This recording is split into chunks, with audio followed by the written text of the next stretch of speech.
Prime Minister himself went to the DUP conference not long ago and said the same thing to them. He has now agreed a deal which puts a border down the Irish Sea. So can the Prime Minister tell this House why on earth anyone in the country, let alone anyone in this place, will ever believe a reassurance that he ever gives, ever again? I'm afraid, Mr. Speaker, I'm afraid that the Right Honourable Lady is simply wrong. There will be no border down the Irish Sea. There are already checks for epidemiological purposes. There will be some customs checks, yes, but of course what we are trying to do is to avoid. But there will be no, Mr. Speaker, there will be no tariffs. There will be a single united customs union between all four nations of the UK, as she would expect. And that is what we have delivered. And we have delivered it, by the way, in defiance of the scepticism and the negativity of the party opposite, who continually said that it couldn't be done and said that it was absolutely essential for Northern Ireland to remain in the customs union of the EU. We have solved the problem and we have taken Northern Ireland out. Damien Green. Mr. Speaker, there are many of us who don't often feature at the noisy ends of the debate, who campaigned hard for Remain, but who accept the result of the referendum because we are above all Democrats. Many of us have said things like, we will do anything to avoid no deal. Does the Prime Minister agree with me that today is the day actually to make those words mean something and vote for a deal? Well, can I thank my right honourable friend who has done much to bring our party and indeed the House together on this matter, and I couldn't agree with him more fervently. I really do think this is the day for everybody to put aside their differences, get this thing done. Our voters, the country, are looking at us. They expect us to deliver it. Let's do it today. Rachel Maskell. Thank you, Mr. Speaker. The democratic consent process doesn't remove the border down the Irish Sea. It simply moves the risk from determining the future of the border from Westminster to Stormont. So why does he believe that the deal will accord with the consensus built in the Good Friday Agreement? Mr. Speaker, the deal is in perfect conformity with the Good Friday Agreement, and it is open to the people of Northern Ireland to vary the arrangements that I have described if they so choose. Sir Patrick McLaughlin. Was not the right honourable gentleman, the Leader of the Opposition, right on the 22nd of February 2016 when he said that we welcome the fact that the hands of the people will now decide whether we remain in the European Union or not? Did they not come to a conclusion on that? He was right then. Shouldn't we now carry out that instruction? Well, Mr. Speaker, I do think that the better angels of the right honourable gentleman's nature may still agree with that position. But my impression is that he has been in some way captured by those who wish now to, and is held hostage by those who now wish to convert the Labour Party into the party of revoke, of dither, a delay, a second referendum, more turmoil, more uncertainty, by the way, for business for years to come. Is Savile Roberts. The Prime Minister asks us with passionate words to vote for his deal with our hearts. But my head can't get around the fact that we're being asked to accept his words in trusting ignorance of their full implications. And my heart tells me that the people of Wales will never be well served by his government. We're only ever an afterthought for this Prime Minister. Mr. Speaker, he has refused to share the impact assessments, and he only revealed this 535-page legal text today for us to comprehend. How could Plaid Cymru ever support his billionaire's Brexit? Mr. Speaker, it seems to me that the Right Honourable Lady may conceivably have made up her mind about the 535 pages that she has in her hand before she'd perhaps scrutinised every word of the text. But But I would gently remind her of what she and I both know, and I'm a fan of the right honourable lady. What she and I both know is that Wales voted to leave, and I think she should respect that. Caroline Noakes. Thank you, Mr. Speaker. 12 minutes into his statement, the Prime Minister spoke of the importance of this place in the future negotiations. Can he please reassure me, therefore, that today sees the end of the campaign to portray it as Parliament against the people, and today we accept that it is Parliament working on behalf of people? I thank my right honourable friend for her point, and I think she is absolutely right. This is the moment for Parliament and people to yoke hands, yoke arms, come together and get this thing done. That's what I think. Kate Hoey. Thank you, Mr. Speaker. The Prime Minister has said very clearly that he wants to see a free trade deal by the end of 2020 for the whole of the United Kingdom. Will the Prime Minister then tell us very clearly that when that day comes, the protocol on Northern Ireland will be automatically changed, and Northern Ireland will then be part of a fully free trade deal with everything the same as the rest of the United Kingdom? Mr. Speaker, as the right honourable lady knows, what happens is that the protocol, the current arrangements that we have for Northern Ireland, the arrangements envisaged in this deal, lapse automatically, and the default position is full alignment with the UK in every respect, save unless the people of Northern Ireland decide by a majority vote to remain in alignment. That is always open to them. That must be fair. It is for a very small range of policy, and from the beginning, as I've explained to the House, Northern Ireland will not only be able to take part in free trade deals, but Northern Ireland will have many of the advantages and attractions of Brexit, in the sense that we can regulate differently and better, for instance, for financial services. We can have a free port, for instance, in Belfast. There are things that I see, as is their customary way, my distinguished friends in the Democratic Unionist Party accepting this good news. There are many advantages to be had, and yes, on her point, there is the prospect of a free trade agreement between us and the EU, under which these arrangements would eventually be superseded, because we would enter into free trade, as the right honourable gentleman, the Father of the House, first indicated, a zero tariff, zero quota arrangement, under which the current arrangements would be obviated. Dr. Greg Clark. Thank you, Mr. Speaker. Will my right honourable friends give a commitment, in law if necessary, that workers' rights in this country will never be inferior to those of the European Union? Mr. Speaker, yes, I certainly can. Chris Leslie! Mr. Speaker, honourable members are going to be promised. Mr. Speaker, honourable members are obviously going to be promised everything today by the Prime Minister. They should take it with a pinch of salt. But I have to tell the Prime Minister, it speaks volumes that he and the Chancellor have refused to publish a fresh economic impact assessment of his proposal today. But I think the Chancellor has said, well, one was produced last year, in November 2018, by his predecessor, where, on the basis of an average free trade agreement, it would see the British economy lag by 5% of GDP. So can he at least give us the courtesy at the dispatch box now of saying that that model, that average free trade agreement, down 5%, is the expectation we could have of his plan? No, Mr. Speaker, it certainly is not. Chris Grayling. Thank you, Mr. Speaker. My right honourable friends will remember from the referendum the strength of feeling that he and I experienced in some of our most deprived communities about Brexit.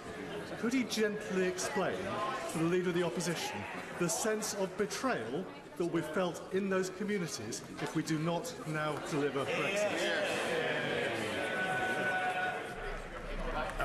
Mr. Speaker, my right honourable friend is completely correct in what he says, and I think that it is a feeling that is well known to members on the other side of the House and well known on our benches as well. The people of this country, wherever they come from, are coming together now in a desire to get Brexit done, and I hope that this House will today reflect that will. Anna Cherry. Thank you, Mr. Speaker. At present, the United Kingdom consists of England, Wales, Northern Ireland and Scotland. In both Northern Ireland and Scotland, there's no mandate for Brexit. The deal we're being asked to vote for today gives Northern Ireland a deal which keeps it close to the single market and the customs union, subject to its consent. Can he explain to me and my constituents in what way it strengthens the union of the United Kingdom for Scotland alone to have foisted upon it a Brexit it didn't vote for? Well, Mr. Speaker, I'm afraid there's a complete conceptual confusion here. Scotland and the whole of the UK is coming out of the customs union. There are particular arrangements that are being put in place to avoid a hard border in Northern Ireland, which I think is an objective that the whole House supports. And as for the people of Scotland, they had a referendum, as she knows full well, in 2014. They voted very substantially to remain in the United Kingdom. That was the correct decision. They were told it was a once-in-a-generation decision, Mr. Speaker, and I see no reason whatever to betray that promise that was made to them then. Justine Greening. Thank you, Mr. Speaker. The Prime Minister, I think, has said he now wants to speak for the 52% and the 48%. But does he recognise that the rhetoric and the actions and the way that this government has approached Brexit achieves the exact opposite of that, actually? And does he also recognise that dismissing concerns of communities like my own is no way to bring even England back together, and dismissing concerns of other nations within the United Kingdom is also no way to bring the UK and Britain back together either? Mr. Speaker, I certainly didn't mean to dismiss anybody's concerns, and let alone her own. And I recognise it, as I think I said in my opening statement, that this is an issue that has aroused deep feeling across the country on both sides. But it is my strong belief that the way forward for this country now is to deliver Brexit, get it done, and move our country forward, because that is the way, I believe, that people can honestly and passionately express their pro-European views in a new, deep and special partnership of the kind that that both of us campaigned for. Barry Shearman. Mr. Speaker, 40 years ago I heard a Conservative leader who had, although I disagreed with much that she believed in, but I believed in her loyalty and I trusted her, and she brought the nation together with a great speech. I didn't hear that this morning. What I heard was a man who leads this country who people don't trust. And he keeps saying, trust. Who will trust the British people?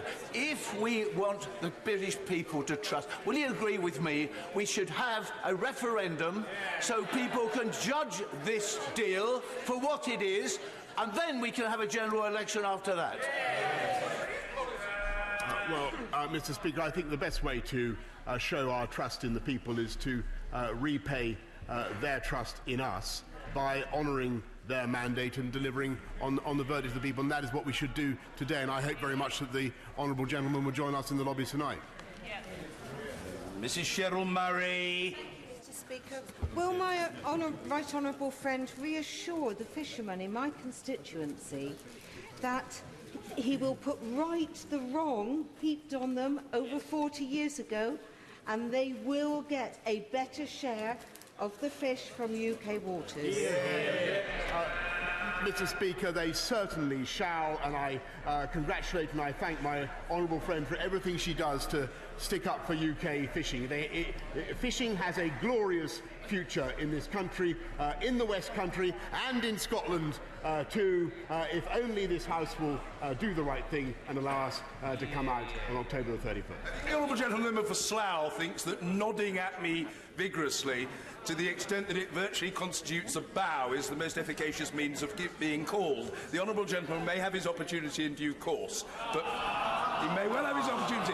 But first of all, I want to hear Caroline Lucas. Thank you, Mr. Speaker. How can this House have any confidence in the Prime Minister's claims that he doesn't want to lower standards when his own deal precisely moves the so-called level playing field from the binding withdrawal agreement into the non-binding political declaration? Isn't the truth that this deal takes a wrecking ball to our social and environmental standards, and the reason that he won't put it back to the British people is because he knows full well that they see through his bluster and they can see that this is a profoundly bad deal. Mr. Speaker, I'm afraid the right honourable lady has totally misread or misunderstood the provisions of the agreement. There it is stated plainly in the political declaration that we will maintain the highest possible standards, and it is up to this House to do so. And I think it's the will of this House, and indeed it's the will of this government, to have even higher standards. This is the party, this is the government that has banned microbeads, that is cracking down on plastics, that is leading the world in going for zero carbon by 2050. We are world leaders in environment and animal welfare protection, and we will continue to be so outside the EU. Hear, hear. The time has come to uncork the Gawk. Mr. David Gawk. Thank you, Mr. Speaker. The Prime Minister has said that he wanted to leave with a deal, and he has shown determination and flexibility to reach a deal for which he deserves credit. He will be aware, however, that unless we reach a free trade agreement in the next stage of negotiations, that there is a risk that Great Britain will leave the implementation period without a deal with the European Union. Can the Prime Minister commit today to show the same determination and flexibility to ensure that we do reach a deep and special partnership through a free trade agreement with the European Union before we allow the implementation period to come to an end? My right honourable friend makes an excellent point, and indeed it was a point that was really the substantive one that I was discussing with our European Union friends in the last couple of days, because that's where they want to go now. They're interested in our timetable. They're interested in whether 14 months is enough. He's absolutely right to focus on this. I think, Mr. Speaker, it is enough. I think we can do it in 14 months. And I'll tell you why. The right honourable lady asked from a sedentary position. She may not know that we are already in perfect regulatory alignment with the European Union. It may have escaped her that we already have zero tariff and zero quota arrangements with the EU. We have a fantastic opportunity to do a free trade deal. Yes, 14 months is a blistering pace, Mr. Speaker, but we can get it done. And I just remind doubters and sceptics that they said it was impossible to reopen the withdrawal agreement. There they all are. They said we'd never get rid of the backstop, Mr. Speaker. They said we'd never get a deal, Mr. Speaker. There's a very good deal on the table here today, and I hope they vote for it. Patience rewarded. Tanmanjeet Singh Desi. Thank you very much. Mr. Speaker, while addressing the DUP conference in Northern Ireland, the Prime Minister promised that there would be no border down the Irish Sea, neither the customs one, neither a regulatory one, nor any other sort. He promised the same thing to his Conservative colleagues during his pursuit for power to become the Jungle King. So would the Prime Minister like to take this opportunity to formally apologise to the DUP, his Conservative colleagues and the good people of Northern Ireland for having sold them down the river and for having broken yet another promise? Well, I'm grateful to the right honourable gentleman, but I must say, in all candour and humility, he misrepresents what I think is an excellent deal that takes Northern Ireland out of the EU customs union, preserves it in the UK's customs territory, does not create a border in the Irish Sea, and allows us together as a single United Kingdom to do free trade deals around the world. And I think his constituents would want him to support this deal and get Brexit done tonight, and get Brexit done on October the 31st. John Barron. Mr. Speaker, I wholeheartedly commend my right honourable friend for abolishing the anti-democratic backstop, and on that basis I will be supporting this deal today, having opposed the previous deal. But can I suggest this to him?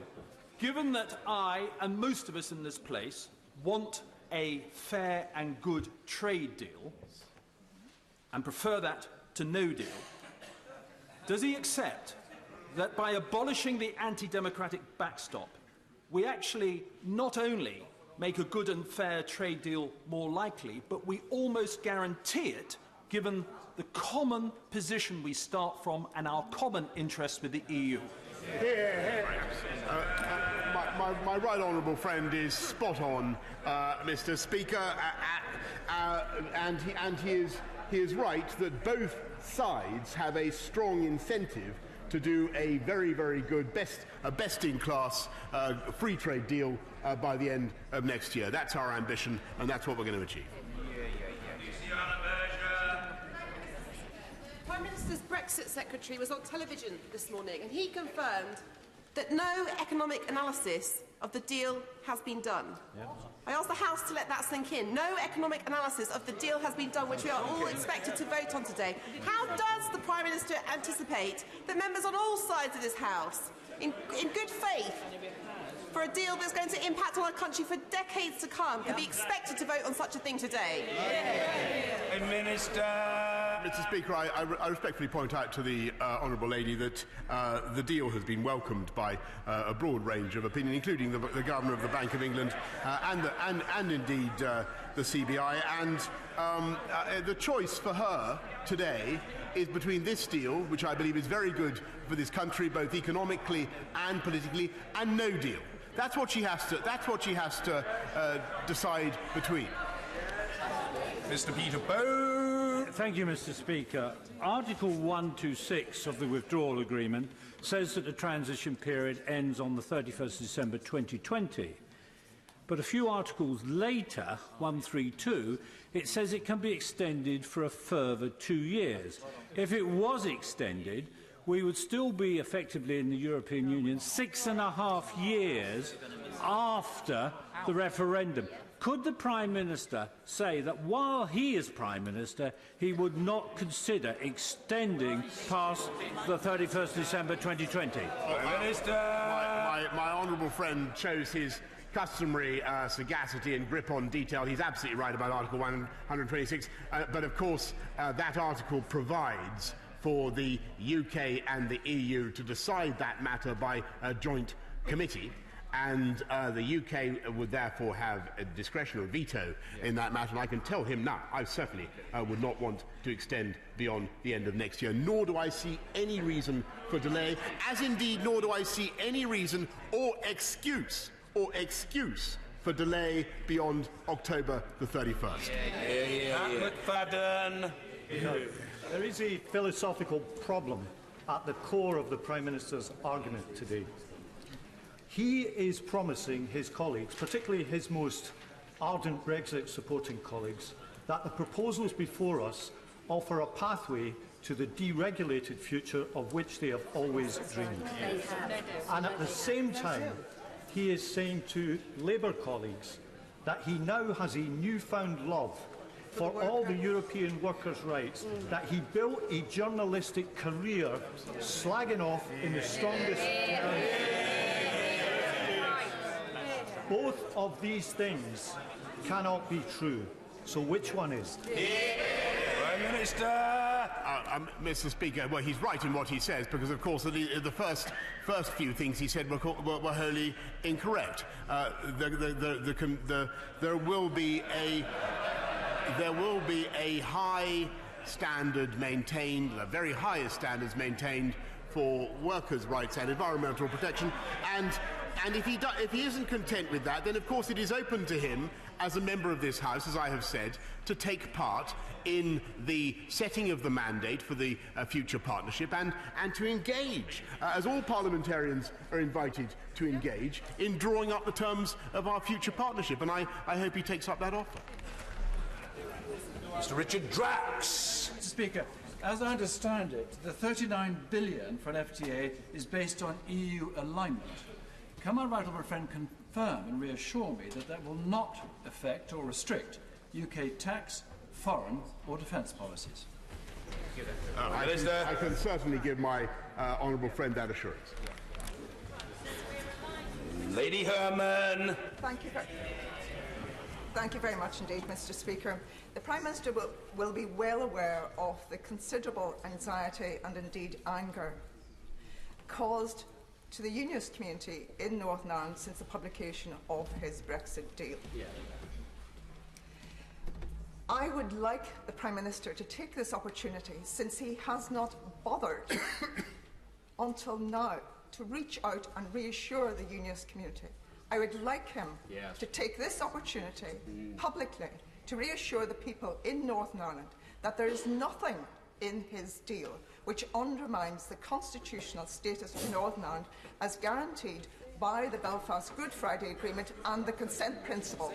I pay tribute to the Taoiseach, Leo Varadkar, who has made a very, very solemn explanation and commitment about his commitment to the constitutional status of Northern Ireland. But as a unionist, I need to hear a British Prime Minister making that commitment to the unionist community.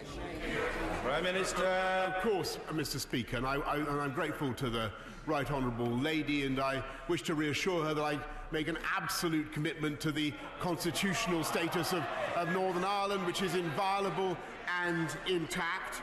And it may be that she hasn't seen the statement from Lord Trimble, who said of the change in the agreement that we have secured. Whilst previously the people of Northern Ireland were to have an agreement imposed on them, now we have a mechanism for the consent of the people of Northern Ireland, and that is fully in accordance with the Good Friday Agreement. Alistair Burt. Thank you, Mr. Speaker. My right honourable friend is right to characterise the political participation of the UK in the EU too often as uncertain. And it's one of the great regrets of my time here that what he says is true, and we'll never know, in a way, what the EU might have looked like if the United Kingdom had been a full partner. But if a new relationship with us outside the EU, for which I will be voting today, is to be a success, not only for the trade negotiations but for the diplomatic links, does he agree with me, as they read our newspapers and they know what we say, that the relentless, persistent and too often 1940s anti-EU rhetoric must come to an end? No ifs and no buts. Prime Minister. I think, Mr. Speaker, he's absolutely right, and that it's time this country moved on. But I may say that the best way that he can show his support tonight for this deal would be to gently to suggest that his right honourable friend, the member for West Dorset, that we remove the amendment currently standing in his name, because that is, I'm afraid, an impediment to such a verdict tonight. Alison Thewlis. Thank you, Mr. Speaker. Mr. Speaker, 71% in my constituency voted to remain.